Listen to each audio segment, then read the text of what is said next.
ಗ್ರಾಮಾಂತರ ಪ್ರದೇಶಗಳ ರಸ್ತೆಗಳನ್ನು ಅಭಿವೃದ್ಧಿ ಮಾಡಬೇಕು ಅಂತೇಳಿ ಗ್ರಾಮೀಣಾಭಿವೃದ್ಧಿ ಇಲಾಖೆ ವತಿಯಿಂದ ಇವತ್ತು ಬೆಳಗ್ಗೆ 8 ಗಂಟೆಯಿಂದ 18 ಊರುಗಳಲ್ಲಿ ಪೂಜೆಗಳನ್ನು ಮಾಡಿದ್ದೀವಿ. 75 ಲಕ್ಷ ರೂಪಾಯಿ ಕಾಮಗಾರಿಗೆ ಚಾಲನೆಯನ್ನು ನೀಡಿದ್ದೀವಿ. ಶೀಘ್ರದಲ್ಲೇ ಅದೆಲ್ಲ CC ರಸ್ತೆ ಮತ್ತು ಚರಂಡಿಗಳನ್ನು ಮಾಡಿ ಉದ್ಘಾಟನೆಯನ್ನು ಮಾಡ್ತೀವಿ.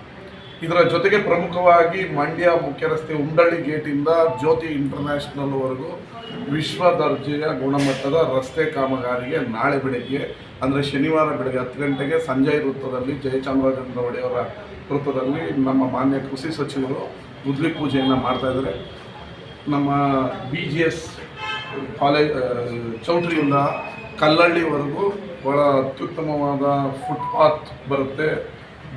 ಗ್ರೇಡ್ ಸಪ್ರೇಟರ್ ಏನು ಬೆಂಗಳೂರಲ್ಲೆಲ್ಲ ನೀವು ನೋಡ್ತೀರಿ ಮಹಾನಗರ ಪಾಲಿಕೆ ವ್ಯಾಪ್ತಿಯಲ್ಲಿ ಆ ಲೈಟ್ಗಳನ್ನು ಕೂಡ ಬದಲಾಯಿಸಬೇಕು, ಅದು ತುಂಬ ಹಳೆಯದು ಅಂತ ಹೇಳಿದ್ವಿ. ಮತ್ತು ವಿಶ್ವ ದರ್ಜೆಯ ರಸ್ತೆ ಬರುತ್ತೆ. ಮತ್ತು ಸಕ್ಕರೆ ಕಾರ್ಖಾನೆ ವೃತ್ತ ಮತ್ತು ಜಯಚಾಮರಾಜೇಂದ್ರವರ ವೃತ್ತ, ಈ 2 ವೃತ್ತಗಳ ವಿನ್ಯಾಸ ತಯಾರಾಗ್ತಾ ಇದೆ. ಅದರಲ್ಲಿ ನಾಳೆ ನಾವು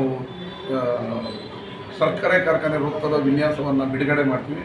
ಆ ವೃತ್ತ ಕೂಡ ತುಂಬ ಅದ್ಭುತವಾಗಿ ಬರುತ್ತೆ ಮತ್ತು ಸಂಜಯ್ ವೃತ್ತನೂ ಕೂಡ ಅದ್ಭುತವಾಗಿ ಬರುತ್ತೆ.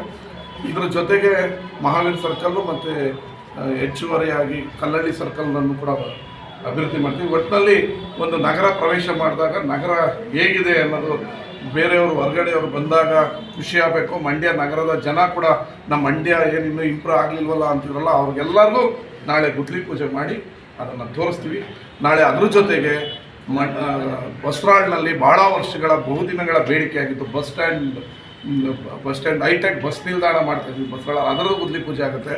ನಾಳೆ ಸಂಜೆ ಮಂಡ್ಯ ನಗರದ ವ್ಯಾಪ್ತಿಯಲ್ಲಿ ಅಲ್ಪಸಂಖ್ಯಾತರ ನಿಧಿಯಿಂದ ಬಿಡುಗಡೆಯಾಗಿರೋ 5 ಕೋಟಿ ರೂಪಾಯಿಗೆ ಹಲವಾರು ವಾರ್ಡ್ಗಳಲ್ಲಿ ಒಟ್ಟು 13 ಕಡೆ ಅದರ ಗುದ್ಲಿ ಪೂಜೆನಾಗುತ್ತೆ.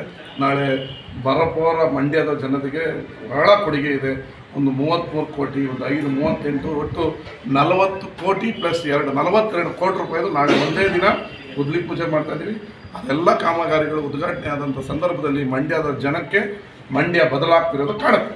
ಸರ್, ಫುಟ್ಪಾತ್ ವ್ಯಾಪಾರಿಗಳು ಅವ್ರಿಗೆ ಒಂದು ಸ್ಥಳ ಮಾಡಿಕೊಡಿ ಅಂತ ಬೇಡಿಕೆ ಇಡ್ತಾ ಇದ್ದಾರೆ.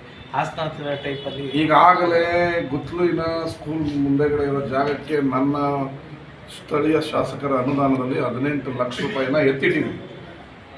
ನಗರಸಭೆಯವರು ಆ ಫುಟ್ಪಾತ್ ಕೆಳಗಡೆ ಅದು ಮಾಡಬೇಕು. ಅದನ್ನು ಮಾಡಿದ ತಕ್ಷಣ ಅಲ್ಲಿ 30-25 ಅಂಗಡಿ ಬರುತ್ತೆ ಅನಿಸುತ್ತೆ.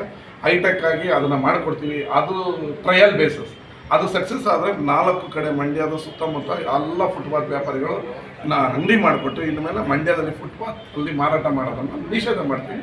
ಎಲ್ಲ ಹೈಟೆಕ್ ಮಾಡಿಕೊಟ್ಟ ಮೇಲೆ, ಮೊದಲೇ ನಿಷೇಧ ಮಾಡಿಬಿಡ್ತಾರೆ ಅಂತ ಹೇಳ್ಬಿಟ್ಟು ಎಲ್ಲ ಕಡೆನೂ ಅಂಗಡಿಗಳನ್ನು ಮಾಡಿಕೊಟ್ಟು ಎಲ್ಲರೂ ಒಂದೇ ಕಡೆ ಬರೋ ಥರ ಮಾಡ್ತೀವಿ.